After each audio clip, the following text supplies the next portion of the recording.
unlimited drama series. What kind of person hides an insult inside a gift meant for your wife and laughs when you notice it? How does a calm man respond when he realizes he wasn't ignored by accident, but erased on purpose? This is how I uncovered the truth and why I chose to end it publicly. My name is Beck Darren, and for 44 years, I've been the kind of man people forget is in the room. Not invisible exactly, but background noise. The one who listens while others talk, who notices while others perform. I've learned that being underestimated is sometimes an advantage, especially when people think you're not paying attention. But I'm always paying attention. The evening started like any other Thursday. Leora was in the shower, steam creeping under the bathroom door, while I cleaned up after dinner. The kitchen held that comfortable quiet of routine. Dishes clicking softly in the sink, the hum of the refrigerator, the distant sound of water running upstairs. These were the moments I treasured. Ordinary, peaceful, hours. The flowers sat on the counter where Leora had left them, still wrapped in brown paper. White lilies and pale roses, elegant in their simplicity. She'd mentioned they were from Maris, her best friend since college, but hadn't said why. Maris didn't usually send flowers without occasion, but I'd learned not to question the intricate social mathematics of women's friendships. I filled the crystal vase, our wedding gift from Leora's grandmother, with water and began arranging the stems. The lilies went in first, their heavy heads requiring support, followed by the roses. As I adjusted the final stem, something dark caught my eye, tucked deep among the flowers, almost hidden against the white petals. A ribbon. Not the decorative kind florists usually include, but something else entirely. I pulled it free and my stomach dropped. It was a mourning ribbon, the kind used at funerals. Black silk with silver text that read, "In loving memory." But there was no name, no date, just the generic phrase, pristine and deliberate. I stood there holding it, water dripping from my fingers onto the counter, trying to process what I was seeing. Why would a mourning ribbon be hidden in flowers meant as a gift? The placement wasn't accidental. It had been carefully tucked behind the stems, positioned where it would only be discovered during arrangement. Footsteps on the stairs announced Leora's return. I quickly photographed the ribbon with my phone, then slipped it into my pocket as she entered the kitchen, hair damp and smelling of lavender shampoo. "Oh, you arranged them?" she said, moving to admire the vase. "Aren't they beautiful?" Maris said she saw them and thought of me. "They're lovely," I agreed, keeping my voice neutral. "Special occasion?" Leora laughed, a sound I'd heard thousands of times, but tonight it carried an odd note. Maris said the funniest thing when she gave them to me. She winked and said, "No one will ever know." Isn't that just like her? So dramatic about everything. The laughter continued, light and practiced, and I realized I was hearing an echo. Maris had laughed first, and Leora was unconsciously mimicking it. They were sharing a private joke, and somehow I was the punchline. "No one will ever know what?" I asked. "Oh, you know Maris. She probably just meant no one would know she spent too much on flowers." But Leora's eyes didn't quite meet mine, and her hand fluttered to her throat, a gesture I recognized as discomfort. I nodded and smiled, playing the role of the oblivious husband. But as I watched Leora admire the arrangement, the mourning ribbon seemed to burn in my pocket. Someone wanted me to find it. Someone wanted me to know that in their mind, something or someone was dead. That night, lying in bed while Leora slept peacefully beside me, I stared at the ceiling and made a decision. I wouldn't confront anyone. I wouldn't demand explanations or create drama. Instead, I would do what I did best: observe, document, and understand. Because if someone thought they could erase me quietly, they were about to learn how wrong they were.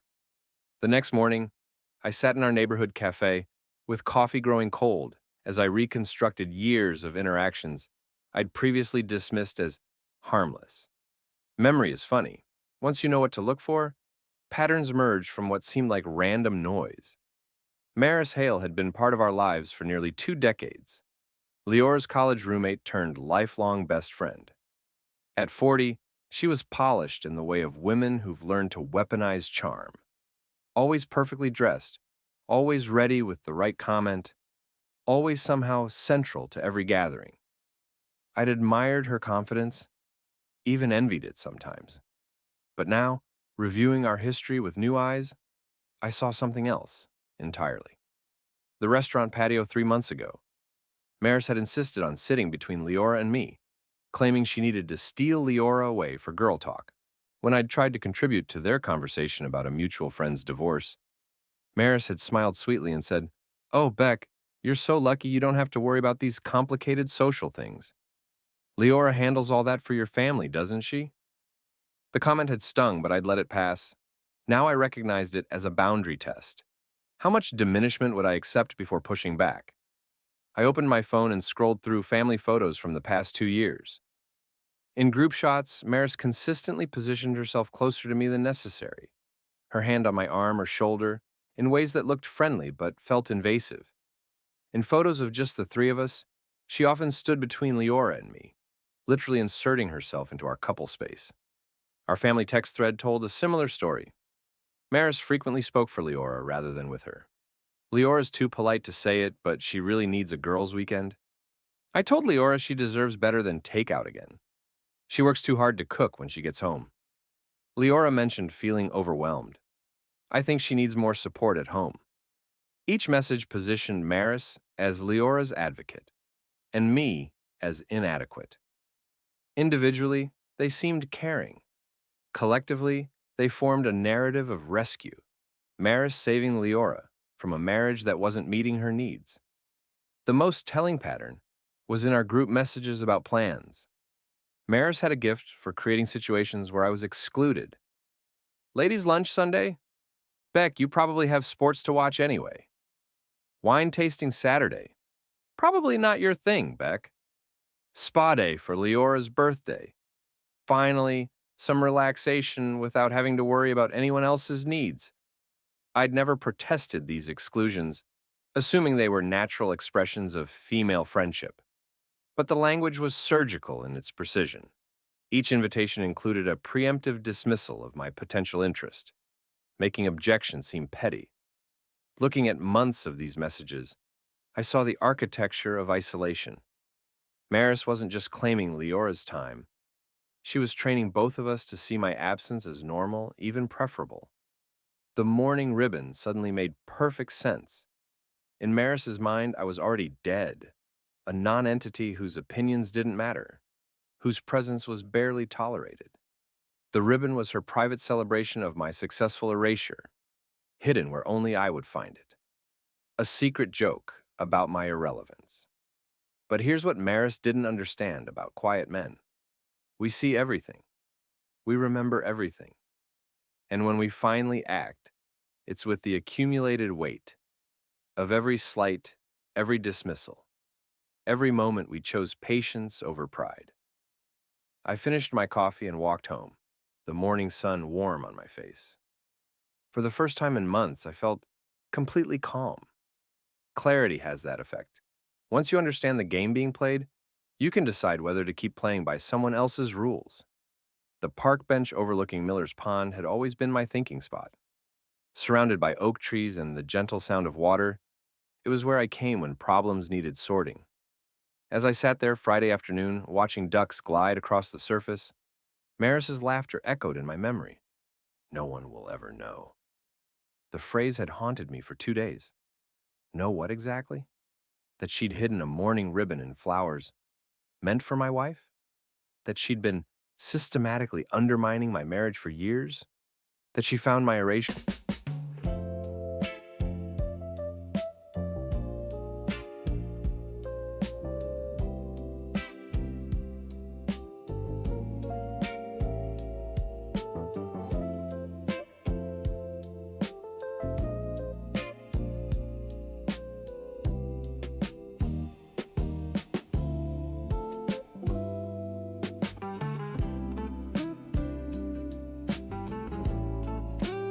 amusing enough to joke about? I pulled out my phone and scrolled to the ribbon photo. In daylight, the image was even more damning. the black silk stark against white petals, clearly deliberate in its placement. This wasn't a florist's mistake or a supply mix-up. Someone had specifically requested this edition. 20 minutes later, I stood in Petals and Stems, the upscale flower shop downtown. The owner, Mrs. Chen, greeted me with professional warmth. "I wanted to thank you for the beautiful arrangement my wife received yesterday," I said, showing her a photo of the finished vase. "The white lilies and roses? It was a gift from her friend." Mrs. Chen smiled. "Oh yes, I remember that order." The woman was very specific about the presentation. Specific how? She wanted something tucked among the stems. Said it was a private message for whoever arranged them. A little unusual, but customers sometimes include personal touches. My heart rate stayed steady, but my mind sharpened. Did she explain what kind of message? Mrs. Chen's expression grew slightly uncomfortable. She said it was an inside joke, something only a particular person would understand. She seemed to find it quite amusing. Did she ask if it would be noticed? Actually, yes. She wanted to make sure it would be discovered during arrangement but not immediately visible in the bouquet. She was very concerned about the timing. I thanked Mrs. Chen and left, walking slowly back to my car. The confirmation felt like a puzzle piece clicking into place. Maris had orchestrated every detail, the hidden placement, the timing, the private joke. She'd even worried about whether I'd find her little gift. In my car, I opened my notes app and typed, "This was never about sympathy." The mourning ribbon wasn't random cruelty or momentary spite. It was a calculated message, designed to let me know that in Maris's world, I was already dead and buried. She'd hidden it carefully, ensuring only I would find it, then shared the joke with my wife. The laughter I'd heard was their mutual amusement at my unwitting participation in my own funeral. But Maris had made a critical error. She'd assumed that a quiet man would remain quiet, that someone accustomed to being overlooked would accept being erased. She'd mistaken patience for passivity, restraint for weakness.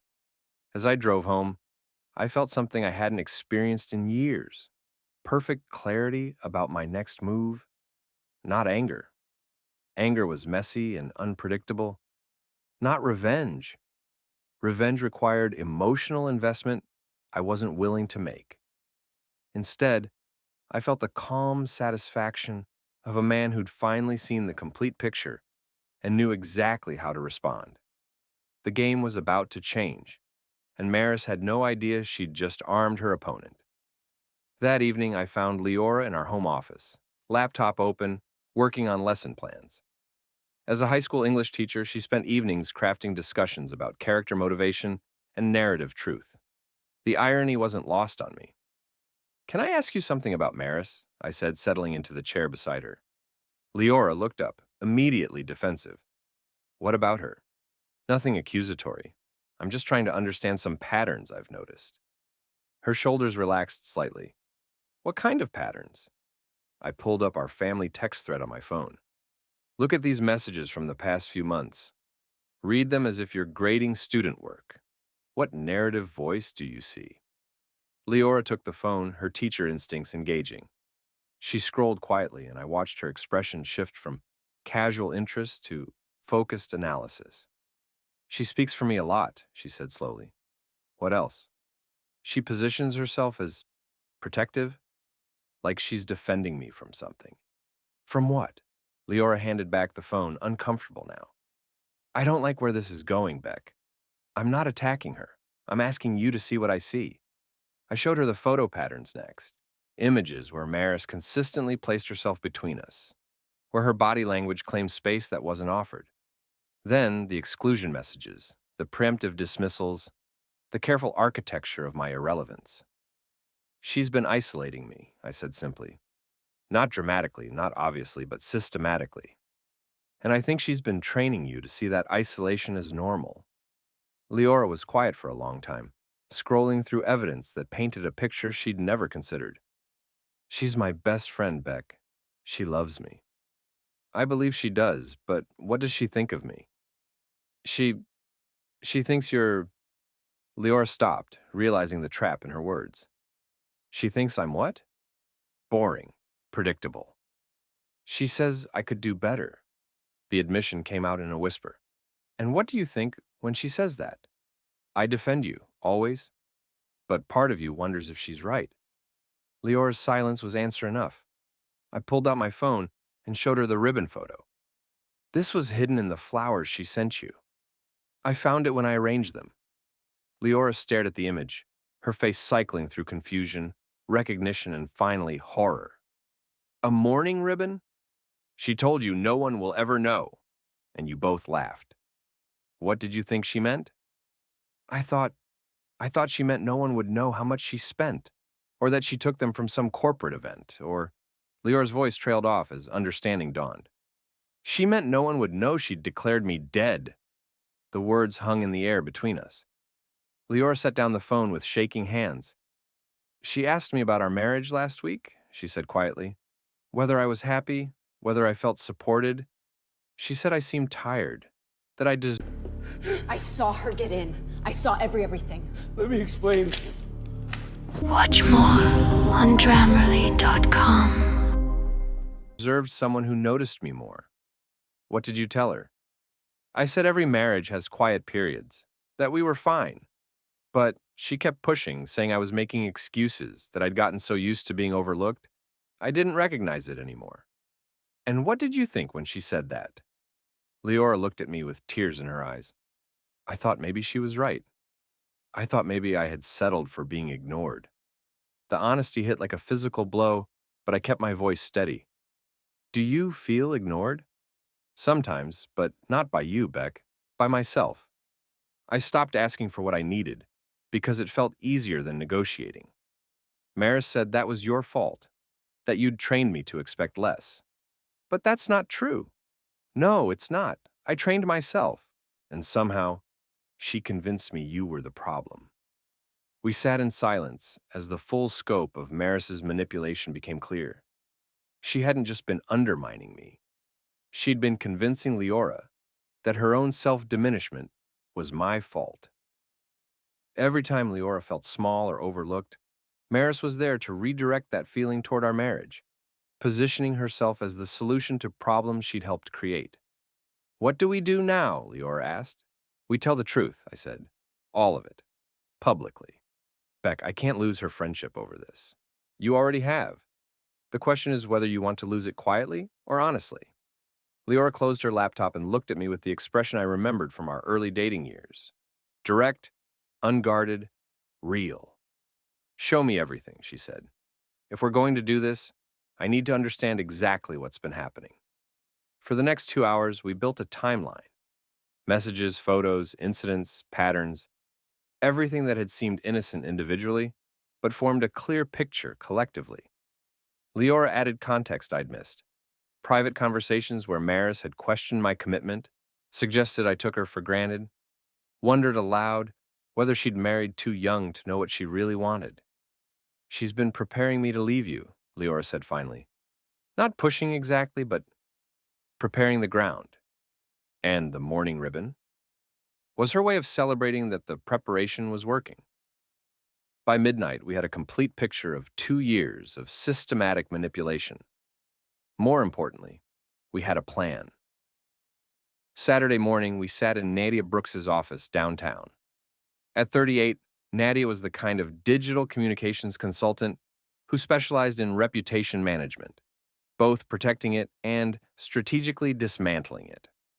Leora had found her through teacher networks, someone who understood the delicate balance between truth-telling and professional survival. Let me make sure I understand, Nadia said, reviewing our documentation. Your wife's best friend has been systematically undermining your marriage, culminating in hiding a mourning ribbon and flowers meant for your wife. And you want to expose this publicly? We want to tell the truth publicly, I corrected. The exposure is a byproduct. Nadia leaned back in her chair. Why not handle this privately? Confront her directly, set boundaries, end the friendship quietly? Leora answered. Because quiet is what allowed this to happen. She counted on us being too polite, too conflict avoidant, too concerned about appearances to call her out. Silence protects manipulation. And you're both prepared for the fallout? Mutual friends taking sides, social media drama, potential professional complications? We're prepared for honesty, I said. Whatever comes with that, we'll handle. Nadia opened her laptop. Then let's build something that can't be dismissed or deflected. For 3 hours, we crafted our statement. Not an accusation or attack, but a careful presentation of facts that allowed readers to draw their own conclusions. The mourning ribbon photo would lead, followed by the florist confirmation, then the message patterns and exclusion tactics. The key, Nadia explained, is letting the evidence speak. No emotional language, no character assassination, just documented behavior and clear timelines. People are smart.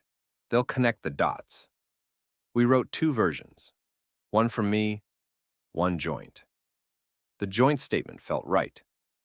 This wasn't about me defending myself, but about us defending our marriage from someone who'd been attacking it systematically. The final post read, "Yesterday I found a mourning ribbon hidden in flowers my wife received from her best friend. When I asked the florist about it, she confirmed it was specifically requested and positioned to be found during arrangement. The giver called it a private message and an inside joke." This discovery prompted us to review 2 years of interactions we'd previously dismissed as normal friendship dynamics. The attached screenshots and photos show a clear pattern of isolation tactics, exclusion strategies, and systematic undermining of our marriage. We're sharing this not for drama or sympathy, but because silence enables manipulation.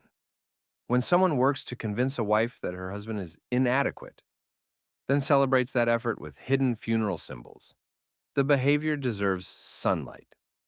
We've chosen transparency over politeness, honesty over social comfort. Some will call this an overreaction. We call it accountability. The flowers remain beautiful. The ribbon is gone. Below the text, we arrange the evidence chronologically. The ribbon photo, florist confirmation screenshot, message patterns showing exclusion and speaking for Leora tactics, and photos documenting inappropriate physical positioning over time. This is thorough without being vindictive, Nadia said, reviewing the final version. It presents facts and lets readers form opinions. Legally, you're on solid ground, right? Everything is documented and verifiable. What kind of response should we expect? Leora asked. Initially, shock. Then people will start connecting their own dots, remembering times they witnessed this behavior, recognizing similar patterns in their own relationships. Maris will likely deny, deflect, then eventually retreat when the evidence proves overwhelming. And our mutual friends? The healthy ones will appreciate your honesty. The ones who prefer comfortable lies over difficult truths, well, you'll learn something valuable about them too. We scheduled the post for Sunday evening, enough time for weekend social media browsing, but late enough to avoid immediate confrontation. I slept better that night than I had in weeks, the weight of secrets finally lifting. Truth has its own momentum. Once released, it doesn't need anger or aggression to be effective. It simply exists, undeniable and clear, forcing people to choose between comfortable illusions and uncomfortable reality. By Sunday evening, we'd chosen reality. Soon, everyone else would have to choose too. Sunday at 8 p.m., I hit publish and closed the laptop. Leora and I sat on our couch, the flower arrangement visible on the kitchen counter through the doorway. The vase caught the evening light, white petals luminous and peaceful. No black ribbon hiding among them now, just beauty without deception. "How do you feel?" Leora asked. "Calm," I said, and meant it. My phone buzzed with the first notification, then another. Within minutes, the responses were pouring in. "Holy shit, Beck. I always felt weird about how she acted around you two, but couldn't put my finger on it. The mourning ribbon is insane. Who does that? Remember at Sarah's wedding when she kept joking about you being boring? We all thought it was weird.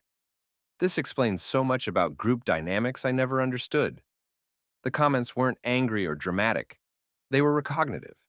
People were connecting dots they'd noticed but never assembled, remembering moments that had felt off but seemed too minor to address. Owen Price, a mutual acquaintance, wrote, "I watched her physically move between you two at the Miller anniversary party. It seemed deliberate, but I figured I was imagining things." Sarah Chen added, She told me once that Leora was settling and deserved better. I thought she was being protective, but now the pattern recognition was swift and damning. Our friends weren't learning about Maris's behavior for the first time. They were finally understanding what they'd already witnessed. At 9:15, Maris responded, "I can't believe you're making a public spectacle over a simple misunderstanding. The ribbon was obviously a florist mistake. This is hurtful and unnecessary." But people had seen the florist confirmation. They knew it wasn't a mistake. At 9:32, she tried again. Beck has always been sensitive about feeling excluded. I was trying to give Leora space to express herself without his anxiety affecting the conversation. The comments pushed back immediately. "So you hid a mourning ribbon and flowers because of his anxiety? That's not how you handle someone's sensitivity. That's how you exploit it. The evidence shows 2 years of deliberate exclusion. That's not accommodation." By 10 p.m., Maris had deleted both comments. By 10:30, she'd deleted her entire response thread. By 11 p.m., her social media accounts were deactivated. The silence was more telling than any argument could have been. "She's gone," Leora said, scrolling through the responses. "Not gone, just exposed. There's a difference. I feel terrible. Because you lost a friend? Because I never had one, not really. And I let her convince me our marriage was the problem when she was the problem all along." I took Leora's hand. She was convincing because she mixed truth with manipulation. "We do have quiet periods. I could notice you more. You could ask for what you need more directly. Those things can be true without making our marriage broken." But she wanted it to be broken? Yes. And when that didn't happen fast enough, she decided to declare it dead anyway. The responses continued through the night, but I stopped reading them. The truth was out, the evidence was clear, and people were drawing their own conclusions. I didn't need to monitor or manage the aftermath. Transparency had its own momentum now. Monday morning, I made coffee and arranged fresh flowers in the crystal vase. White tulips this time, simple and clean. No hidden messages, no private jokes, no funeral symbols tucked among the stems. Leora found me in the kitchen, watching steam rise from my coffee cup. "Any regrets?" she asked. "About telling the truth?" "Never." "About how we told it?" "We let the evidence speak for itself. We didn't attack her character or make emotional appeals. We just showed what happened and let people decide what it meant." "And what do you think it means?" I looked at the flowers, bright and honest in the morning light. "It means quiet men aren't invisible. It means manipulation requires darkness to survive. And it means some people mistake patience for weakness until they discover the difference." "What's the difference?" "Patience chooses the moment to act. Weakness never acts at all." The vase sat peacefully on our counter, no longer hiding secrets or carrying messages of death. Just flowers, beautiful and uncomplicated, in a marriage that was learning to be honest about both its strengths and its vulnerabilities. Maris had tried to write my obituary while I was still alive. Instead, she'd written her own, not in death, but in the kind of exposure that comes when someone finally turns on the lights. The morning was calm, the coffee was strong, and the truth was out. Sometimes that's enough. Sometimes that's everything. Epilogue. 6 months later. The wedding invitation arrived on a Tuesday, cream-colored and elegant. Sarah Chen was marrying her longtime boyfriend, and the guest list included most of our social circle. Notably absent was any mention of Maris Hale. "She's not coming," Leora said, reading over my shoulder. "Did Sarah tell you that?" "She didn't have to. Maris hasn't been to any group events since our post. Apparently she's dating someone new and has a whole new friend group." I wasn't surprised. Manipulators rarely reform. They just find new targets when old ones become too aware. "How do you feel about that?" I asked. "Relieved," Leora said without hesitation, "and grateful." "For what?" "For you seeing what I couldn't. For caring enough to document it. For choosing truth over peace." The wedding was beautiful. Our friends were warm and genuine, the conversations free of the subtle tensions that had characterized gatherings when Maris was present. No one mentioned her absence, but everyone seemed to breathe easier. During the reception, Owen Price approached me at the bar. "I owe you an apology," he said. "For what?" "For knowing something was off and never saying anything. I watched her undermine you for years and told myself it wasn't my business. It wasn't your business. Maybe not, but silence enabled it. Your post made me realize how often we all choose comfort over truth." I ordered another drink and considered his words. The truth doesn't need everyone to speak it. It just needs someone to refuse to hide it. Still, I should have been a better friend. You're being one now. As the evening wound down, Leora and I walked to our car under stars that seemed unusually bright. The air was warm, the night peaceful, our marriage stronger for having survived its attempted assassination. "Do you think she ever really cared about me?" Leora asked. "I think she cared about the version of you that needed her. When you started not needing her anymore, she tried to create reasons why you should. And when that didn't work, she decided the problem wasn't her approach, but my existence." We drove home in comfortable silence, the radio playing softly, the world feeling right-sized again. In the kitchen, I filled our wedding vase with water and arranged the flowers Leora had picked from our garden. Roses we'd planted together, blooms we'd nurtured ourselves. No hidden messages, no private jokes, no symbols of death tucked among symbols of life. Just flowers, honest and beautiful, in a home where truth had learned to live alongside love. The ribbon was gone. The marriage remained. And that, I realized, had always been the point.